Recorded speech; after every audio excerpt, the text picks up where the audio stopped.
Chers amis, j'ai vu une belle parole dans un livre qui dit la chose suivante. Vous avez beaucoup de personnes que la nuit, ils ont peur. Dès que arrive la nuit, eh bien, ils tremblent. Ils ont une peur. Ils sont saisis de quelque chose, d'un effroi, et ils ne comprennent pas pourquoi. Alors il y a deux façons comment on évacue cette peur-là.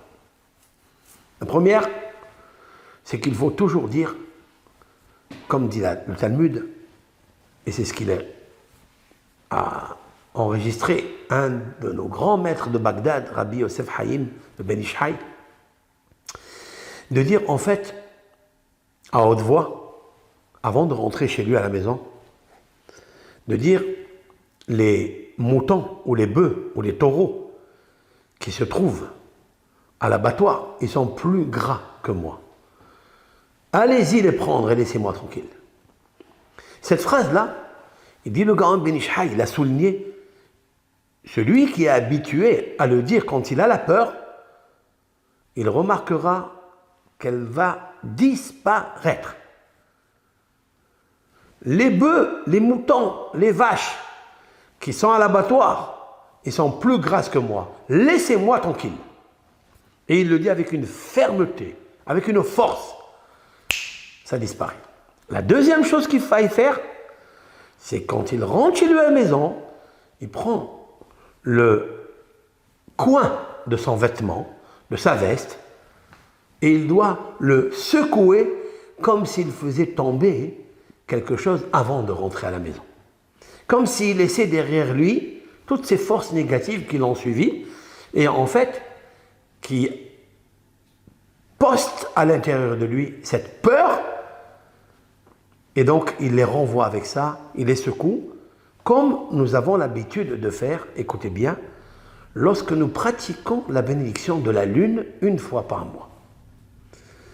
Lorsque la lune apparaît, c'est-à-dire l'embryon de la lune apparaît, le 7e jour, le peuple d'Israël a comme coutume, a comme loi de lever les yeux vers le ciel pendant la nuit, il y a les étoiles autour de la lune, et de bénir pas la lune que tu vois, la lumière que tu vois, mais celle qui donne la lumière, la lune qui est cachée, c'est-à-dire la divinité, la Shekhinah, la grandeur de l'Éternel, la lumière de l'Éternel, le luminaire de l'Éternel qui éclaire dans cette lune-là.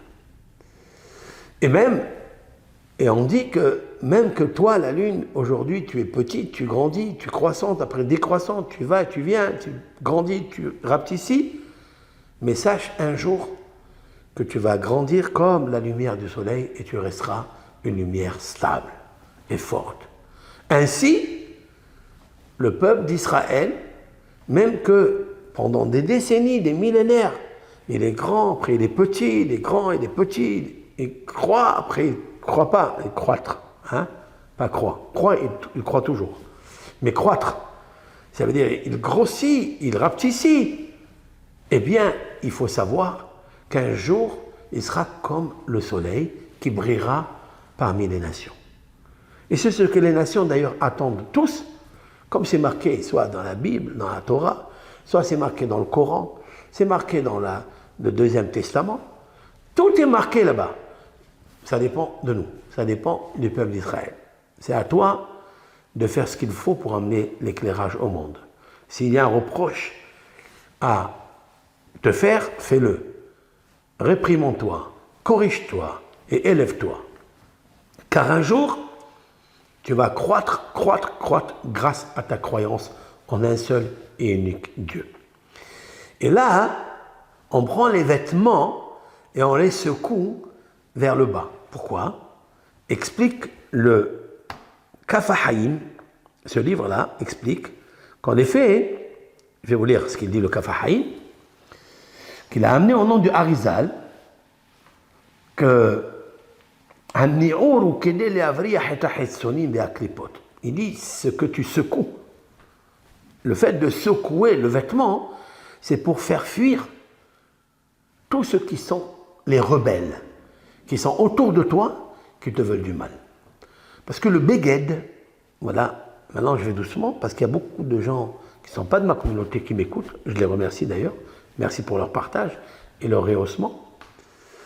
Eh bien, le beged, le mot beged qui veut dire un habit, donc en français, beged ça vient du mot boged. Boged ça veut dire rebellier. Eh bien, on prend le beged, c'est-à-dire le boged, le rebelle qu'il y a à l'intérieur de lui, et on le jette, on le remue, on le secoue, qui nous laisse tranquille. Mais c'est ce rebelle, cette force négative qui est rebelle dans le monde, qui ne nous laisse pas, en fait, aspirer à la perfection, à la plénitude. C'est ça que je dois secouer. En fait, la lune, il ajoute quelque chose de très important. D'où sont sortis ces rebelles-là, ces forces négatives qui t'empêchent de croître, de grandir, de t'élever spirituellement. D'où sont sortis? Ils sont sortis de l'accusation première à l'origine de la création de la Lune. La Lune a été créée dans la même grosseur, la même grandeur, la même lumière que le Soleil. Puisque dans la Torah, il est un verset qui se contredit a priori, du début à la fin. Le début nous dit que l'Éternel, Elohim, a créé les deux grands luminaires. Les deux grands luminaires. Puis il nous dit tout de suite après, le grand luminaire, qui est le soleil, éclaire le jour, et le petit luminaire éclaire la nuit. Ça n'est pas une contradiction. Tu viens de dire que c'était les deux grands luminaires. Puis tu dis le grand et le petit. La réponse se trouve dans nos sages, dans les paroles du Midrash, du Talmud, il y a 2000 ans, qu'en effet, Dieu il a créé la lune et le soleil, les deux grands luminaires. Mais la lune a rouspété, si l'on peut dire ainsi. La lune a dit, on ne peut pas servir avec la même couronne. C'est-à-dire, la couronne, c'est la lumière. C'est ou toi ou moi. Qu'est-ce qui arrive dans toutes les nations, dans toutes les politiques, hein? Il arrive qu'on ne peut pas servir une communauté, on ne peut pas servir une nation, on ne peut pas servir un pays si on est deux à porter la même couronne. Ce n'est pas possible.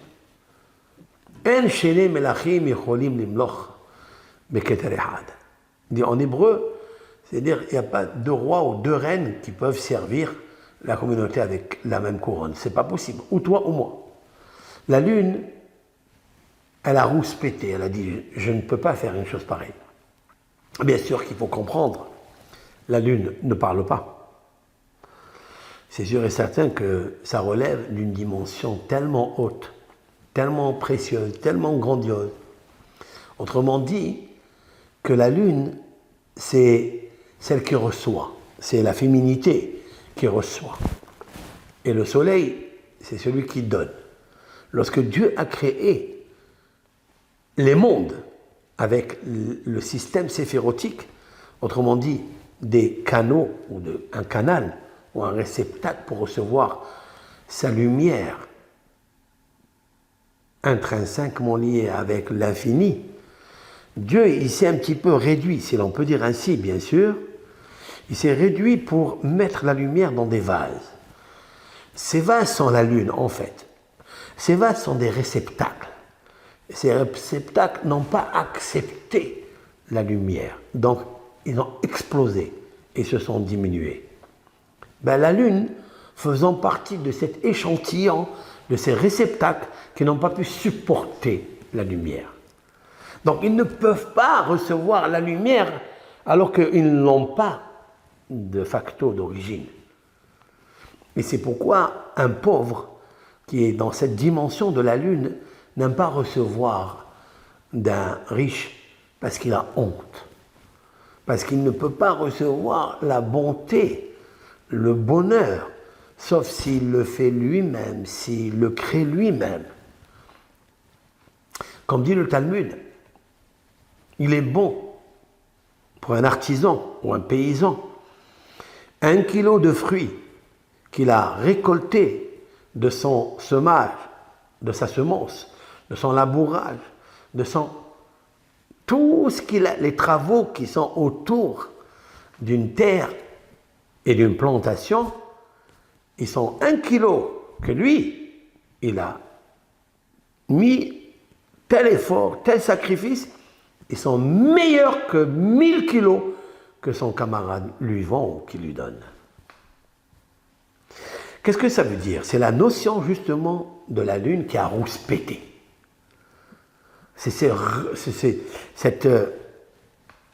refus. Ben c'est ça en fait, la lune. Et donc ça, elle a perdu la couronne. Alors quand tu rouspètes, tu crées une force négative.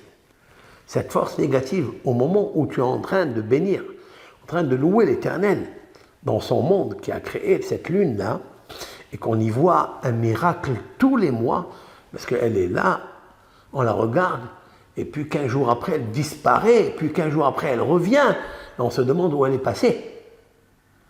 Et cette lumière-là qui est là, elle vient d'où? J'allais dire, qui est le DF qui actionne, qui ouvre la lumière, qui la ferme. Est-ce qu'on paye quelque chose pour cette lumière? Bien, tout cela, c'est pour nous montrer que lorsque tu refuses, toi, Israël, ou tout autre être humain qui croit en Dieu, lorsque tu refuses de recevoir la pleine lumière de Dieu qui est comme le soleil, ben tu fais un refus. Et de ce refus est créé le réceptacle. Et ce réceptacle, il est mauvais parce que tu reçois à l'intérieur des choses, des influences négatives. Alors au moment où tu as peur, c'est parce qu'en fait ton réceptacle a fait un refus. Mais il n'en est rien du tout. Je préfère le froid que l'effroi. En effet, toutes ces peurs-là, c'est parce que tu n'as pas encore compris qu'il faille créer un réceptacle qui reçoit la lumière sans se briser. Et sans se briser, cela veut dire que tout vient de Dieu. De toute façon, tout vient de Hachem. Il n'y a pas une chose au monde qui est là, qui ne vient pas de Hachem. Le monde s'appelle Olam. Olam, Aïn, Vav, Lamed, Mem, Olam. Melech HaOlam. Nos sages disent, au nom de Rabbi Yohanan, dans le traité talmudique Brachot, qui est le premier traité talmudique parmi les 36, qu'une personne, un juif, qui ne dit pas Baruch Ata Hashem Elokeinu Melech HaOlam, s'il ne dit pas Melech HaOlam, il n'a pas été acquitté de sa bénédiction. Il lui manque, il y a une imperfection. Il a brisé le prisme de l'influence. Une faille qui dise Hachem, Elokeinu, l'Éternel, notre Dieu, Melech HaOlam. S'il ne dit pas Melech HaOlam, ça ne marche pas. Et la question est de savoir pourquoi, quelle est la raison. La raison est parce que le Olam, le monde, c'est Dieu. C'est la raison pour laquelle il n'y a pas de différence entre les créatures pour connaître Dieu, pour lui parler, pour lui demander, pour plaidoyer, l'invoquer, pour toute chose, pour lui et pour les autres surtout. Un homme, il doit prier à l'Éternel, Olam, c'est-à-dire c'est un monde qui est rempli que de Dieu.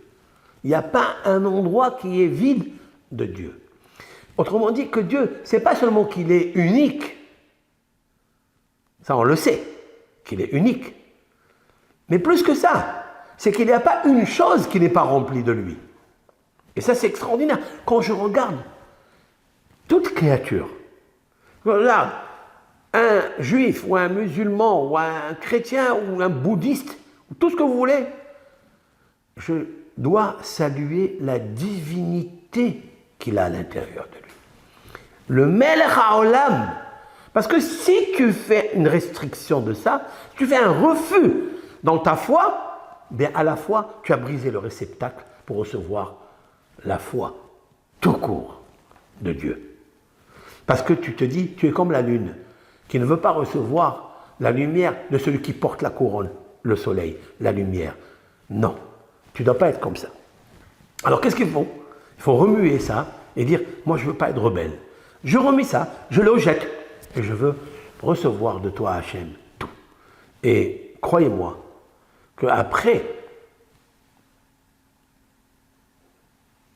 la bonne réflexion et l'intromission dans toutes tes veines, dans le sang qui coule dans les 365 veines vaisseaux que le corps humain a, et les 248 os qu'un être humain, un squelette, n'importe lequel, encore une fois, eh bien, la peur, qui en fait n'existe pas, la peur est une naissance, elle est sécrétée par un non-vouloir, j'allais dire un refus que ton réceptacle, 248 os et 365 nerfs veines vaisseaux, veut recevoir de Dieu. Alors s'installe une brisure des vases. Et c'est pourquoi, quand tu veux évacuer le stress, quand tu veux évacuer l'angoisse, eh bien, tu dois penser bien, être un bon réceptacle.